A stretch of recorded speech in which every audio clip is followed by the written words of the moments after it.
10 in a row, ready to go once again. And we're going to be dancing. Oh yeah, Wilson Pickett's going to get us going next. This Christmas, the celebration starts at Falls View Casino. From world-class races like Christmas on Ice. The hometown energy of the Arcades. The smooth swing of Matt Dusk's A Very Sinatra Christmas. And the heartwarming Johnny Reed Christmas Show. Dining, shopping, and don't forget to ask about free parking at Falls View Casino. Niagara's home for the holidays. I really gotta cut down on my screen time. During Sephora's Cyber Week? Be serious. I know. So I added Supergoop and Valentino to my cart, and I'm still scrolling. I've been to Sephora every day this week, went in for Living Proof and NARS, and left with 0 regrets. 30% off different brands every day. I get why you keep going back. And 50% off more brands on Black Friday. Best weekend. Dáša Uhliarová, Carlos Karel. Čau, čau, čau, lidi zlatý, krásně milovaný. Čau, já vás zdravím všechny do jednoho z vás, ahoj. Good morning, beautifuls. Good morning. Čau, čau, čau lidi, jak je? Já doufám, že jste všichni OK. Já mám tak možná 10 minut říct čau, tak narychlo. A chci se zeptat, viděli jste někdo za posledních 48 hodin, já jsem chtěl už včera o tom mluvit, ale nějak mi to vylezlo z hlavy, FIFA zpívala Dingy Lingy Lingy Lingy Indiany, takže mi to vypadlo z hlavy. Chtěl jsem to zeptat, viděl jste někdo za posledních 48 hodin NASA feed z International Space Station, z internacionální té lodě, co máme nahoře? Did you see that? Běžte na Redacted, ok? Redacted, tady ta perfektní company na YouTube, Redacted. Oni o tom mluví asi půl hodiny a i ukazují tu footage. Co nám to NASA skrývá, lidi zlatý, krásný milovaný? Tam je live feed, okay? Tam je živý vystoupení přímo z International Space Station. A během toho live feed, během toho živáku, najednou se zatmí. Mají nějakou poruchu technickou, whatever, ale slyšíš, jak mluví jako ty kosmonauti, jak mluví z Houston, mluví vlastně s dispečerem dole na zemi. A mluví jako, že mají nějakou technickou poruchu nebo co. A najednou člověče, ti do záběru, tam v povzdálí ve vesmíru vidíš, vyloženě to vidíš, že nějaká loď, nějaký aircraft, něco prostě probíhá. Něco tam prostě projíždí. Jako. A oni hned rychle cut down the feed, vyloženě přeruší to živák úplně a dají tam nějaký slate, nějaký černý slate, aby to bylo vidět. Ale on, ten kosmonaut, ještě vlastně říká, jako, že máme tady unidentified object, jako nějaký objekt, který neznáme, ale to. Co nás tak skrývá? Co nám skrývají ty skurvisení hnusný? Jako, tady 4 měsíce v kuse se mluví o Atlasu, že to je shooter, napřed to je asteroid, napřed to je shooter, pak, že to je mothership, pak, že to jsou ufoni, a pak najednou se to utiší, najednou je ticho, napřed o tom mluví každý den všichni, najednou je ticho a najednou nám ukazují živý záběr ze Space Station, jak mají přerušený vlastně živák a v tom vlastně ty vidíš, což já si myslím vlastně vyloženě, že to bylo na schvál úplně. Já si myslím, že to bylo úplně vyloženě na schvál. Najednou vidíš nějakou space, nějakou loď tam vzadu, jakože něco tam projíždí. Co nám ta NASA skrývá, lidi? Co na nás kujou? Co na nás pečou? Že by alien invasion, fake one? Jo. To budou Vánoce zajímavý, ne? Christmas, to budou zajímavý Vánoce, jako. Halo. Já vás zdravím všechny lidi zlatý, ale to je ne, tuto není, proč vám chci říct, já vám něco chci říct, to není až taková politická zpráva, tak bych klidně mohl. Vy víte, že poslední dobou hodně mluvím o AI, Artificial Intelligence, datacentra a takovéhle ty píčoviny, že? Hodně se bavíme o tom, to se bavíme. Já už jsem o datech centrech začal mluvit minulý rok, když ještě mnozí z vás jste ani nevěděli ten term datacentra, co to vlastně vůbec znamená. Anyway, it began, lidi, začalo to potichu, krásně a z Číny. Máme, a teď se podrž, drum roll please, máme digital yuan, people. Yes, máme digitální čínský yuan. A začíná se s tím obchodovat. A média, samozřejmě, že od toho drží ruce pryč. Nějak velký to není, že by se o tom bavilo, ale vy, co sledujete market, tak máte vlastně zprávu z první ruky, tak jako já, že? Takže máme digitální yuan, máme na světě lidi. Takže to začíná ve velkým. A Trumpovo administrativa, zrovna jsme vstoupili další drumroll, máme dneska sami rekordy, jako halo, další drumroll, 39 trilionů dluh. 39 trilionů dluh. Všechny analysti se shodují nad tím, že do začátku roku 2026 Spojené státy americké neboli babylonská děvka zasáhne 40 trilionů, jako táta, trilion dluh. Na tomu se říká strop. Wow. Jak vidíte, já jsem zrovna nedávno říkal, že Amerika nemůže printovat do bezvědomí furt. A jak vidíte, ten dluh roste čím dál tím víc, protože čím větší dluh máš, tím větší úrok máš. A tím rychlejš to vlastně kyne. To je jak těsto na bábovku. Jako. Jakmile dáš hodně droždí, tak to prostě jde. Holka jde nahoru. Jako.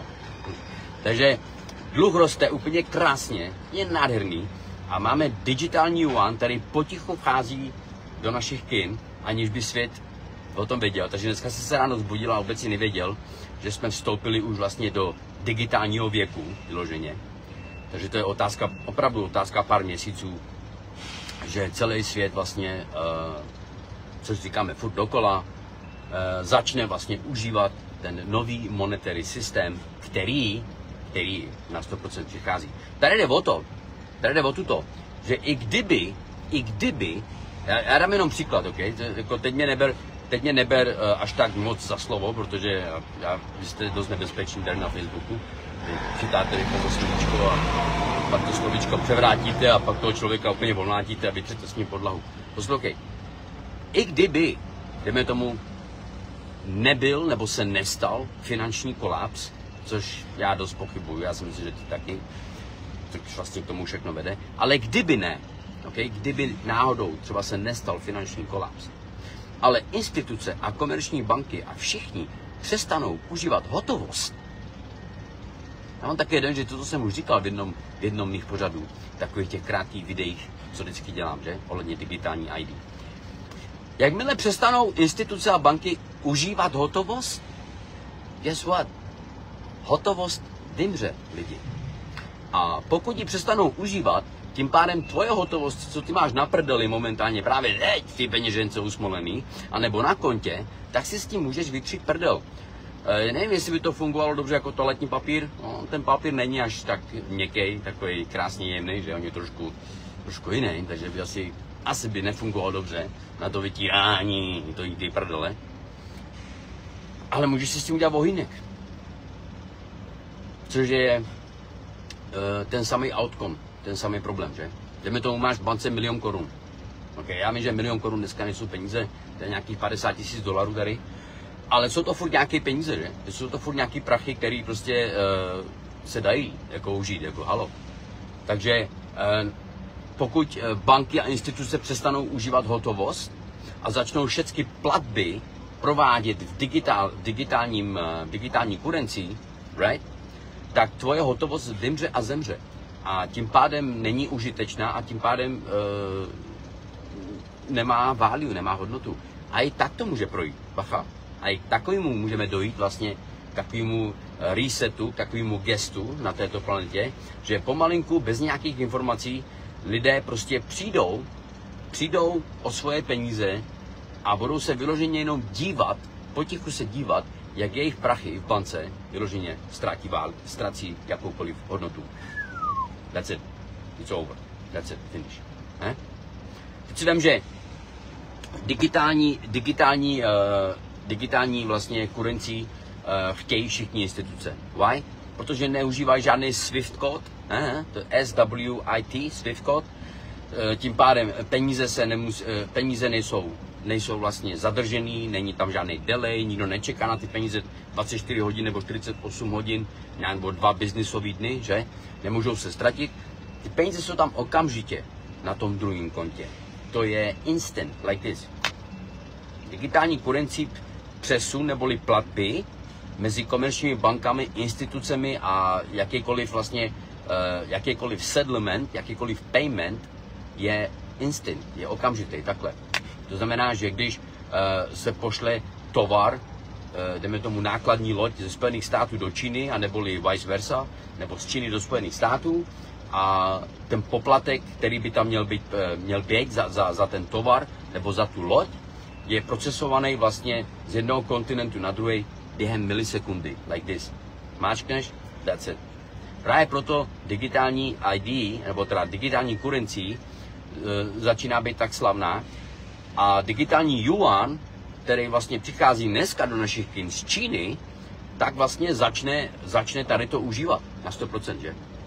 Začne tady to užívat a tím pádem vlastně udělá takovou tu revoluci v bankovním systému, tak jako znáš. Protože všichni nakupujeme z Číny, jako halo. Celý svět nakupujeme z Číny. A i tady ty vymrdaný zapalovač, kde ho mám, tady stojí $2, je z Číny, jako no. Takže ty, pokud Čína řekne, že my nechceme tvoji hotovost, já nechci tvoji českou korunu, já nechci tvůj dolar, my chceme digitální kurenci. To znamená, že ty jako instituce nebo jako banka, ty budeš muset konvertovat do digitální kurencí, aby si mohl vlastně dělat takovou nějakou platbu, protože tvoji zákazníci od tebe utečou a půjdou tam, kdo vlastně nabízí rekonstrukci tady té platby. Ty ji nemáš, takže já teda zavřu konto, vezmu si své prachy, řeknu ti čau, já jdu tamhle, protože oni můžou překonvertovat moji hotovost do digitální kurencí a já jako podnikatel, já chci nakoupit z Číny tolik a tolik zboží a mě jinak ode mě nic neberou, pouze digitální kurencí, takže já půjdu do instituce nebo do banky, která vlastně tady to uskuteční, aby já mohl tu platbu provést. Tím pádem budou všichni vlastně nucení se tomu podrobit velice rychle, pokud chtějí ekonomicky nějak přežít. A to, že to nemá velký ohlas, jako headlines po celém světě momentálně, jako dneska ráno, that's amazing. To je jenom ukázka toho, jak se můžeme spolehnout my na svoje major media. Boke Lengi, we love you. Jste amazing. A potom další zpráva, která taky není až tak politická, takže ji můžu tady říct taky. Do you remember the movie? Vzpomínáte si na ten film, kde myslím, že tam hrál Will Smith? Okay, I think so. Ale to je jedno. Ten systém, operační systém Artificial Intelligence v tom filmu se jmenoval Skynet. Skynet. Neboli nebeský internet. Skynet. Je to vlastně dom, když tak vezmeš, který kontroluje celkovou Zem, neboli celkovou planetu. A tento software, neboli tato Artificial Intelligence, tento program, řídí a kontroluje všechno.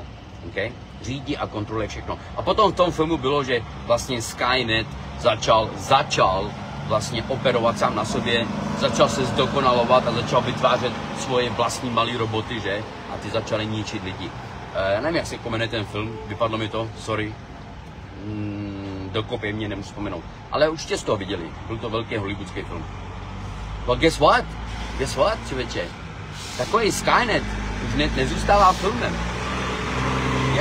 Nezůstává filmem. Ale začíná tento program. Ještě jednou, vzpomínáte si na vstup Donalda Trumpa na jeho scénu? Na začátku tady toho roku jsme podepisovali tento program. Jmenoval se Stargate. You remember? Stargate, nebeská brána. Narvalo se na něho $500 miliard. Je v tom ta company softwarová Oracle, je v tom Amazon, je v tom Apple, je v tom BlackRock. Jsou v tom všichni velikánský company ze Silicon Valley, Google, já nevím kdo, i tady ten debilní Facebook je v tom. Všichni jsou v tom. Právě proto vlastně my vystavujeme datacentra po celém světě, že? Well, guess what? Tento program, takzvaný Skynet z toho filmu, začíná být realitou a Spojené státy americké do něho teď začínají rvát úplně všechno, co mají, protože to je jejich taká budoucí doména, která je může ochránit především. Chtějí být prostě number one tady v tom. Artificial Intelligence. A hádej, jak se bude nazývat tento program. To si nevymyslíš. To si vyloženě nevymyslíš. Poslouchej. Genesis. Genesis, lidi. Přímo z Bible. Přímo z Bible. Genesis. Wow. To si vyloženě nevymyslíš. Jako, come on. That's amazing. Amazing. Neříkej, že ne. No, to se jim povedlo. To musíš uznat, jako potlesk. Genesis, people. Genesis a tento program bude vlastně kontrolovat všechny a všecko. Po celém světě. Po celém světě, takže i vaše transakce a všecko možné, já nevím co. A pokud nebudeš chtít být tady v tom programu Genesis, jako stát, neboli kontinent, tak hádej co? Tak jsi mimo hru. Jsi mimo hru. Podívej se, v 50. 60. letech byl race, neboli závod o to, která mocnost bude dřív, bude rychlejší a udělá atomovou bombu. To bylo vlastně, to bylo během druhé světové války, ale po druhé světové válce, ta studená válka, která šla mezi Spojenými státy a Rusákem, bylo to, že vlastně měli závod, kdo bude první na měsíci, right? Asi tak nějak, tak my jsme o tom teda, my jsme to nemohli vydržet tady v Americe už.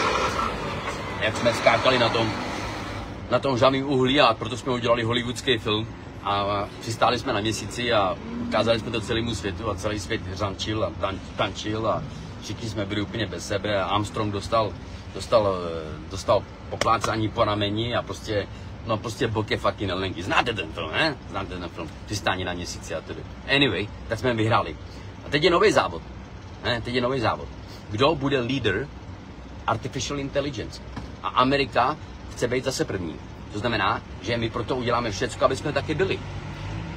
A tím pádem my jsme zakladateli tady toho nového programu takzvaný Genesis. Přímo z Bible, člověče. Let there be the light. Když otevřeš Bibli, co je ta první strana, co je ta první linka? Co nám říká ta první věta? Co tam říká? Já to nechám na vás, tady napište to tady, někdo, tadyhle. Napište to tady, tu větu. Let there be the light. To je to, co Bůh napsal, něco takového jako. To je přesně ono, lidi. A jak říkám, lepší ani název Genesis, nebo Genesis, jsme nemohli proto dostat. Tím, že Amerika bude líder tady toho a bude mít tady ten takzvaný Skynet, nebo Genesis po celém světě obtáhnutý, tak si bude chtít zachovat kontrolu jako superpower. Samozřejmě, že jo.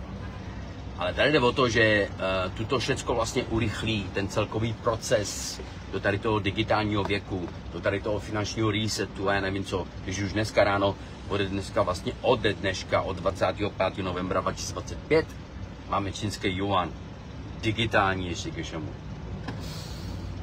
To až voní průserem, asi tak nějak. Jako, zprávy nemůžou být lepší, lidi zlatí. Tady vidíš to, že to, co jsme se bavili celou dobu, to, co konspirujeme celou dobu, tak se to začíná dít rychlejš, než vůbec ty začneš tomu rozumět, anebo to začneš vysílat, asi tak nějak.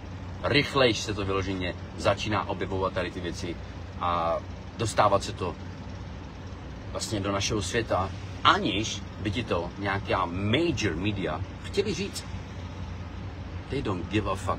To oni vůbec nezajímá. Jako, ty se staneš, my už se stáváme, ale ty se staneš tak rychle zbytečným jedlíkem pro tady tu planetu. Tak rychle se staneš zbytečným jedlíkem, že elita nebude ani vědět, jak tě má zabít už jako. Halo, co si na tebe vymyslet, aby se úplně zbavila tvojí cigánský chlupatý prdele.